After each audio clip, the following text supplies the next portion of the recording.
திருவாரூர் மாவட்டம் நன்னிலம் பகுதியில் அரசு கலைக்கல்லூரி இயங்கி வருகிறது.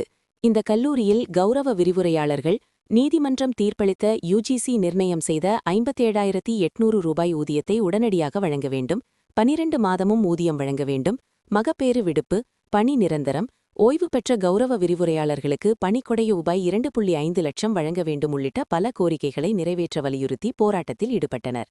இந்த போராட்டத்திற்கு ஆதரவாக திடீரென கல்லூரியில் பயிலும் மாணவ மாணவிகளும் வகுப்பை புறக்கணித்து கௌரவ விரிவுரையாளர்களின் கோரிக்கைகளை நிறைவேற்ற மாணவ மாணவிகளும் தரையில் அமர்ந்து கண்டன கோஷங்களை எழுப்பியவாறு போராட்டத்தில் ஈடுபட்டனர். இந்த போராட்டத்தில் கௌரவ விரிவுரையாளர்கள், கல்லூரி மாணவ மாணவிகள் என 300க்கும் மேற்பட்டோர் கலந்து கொண்டு கண்டன கோஷங்கள் எழுப்பினர்.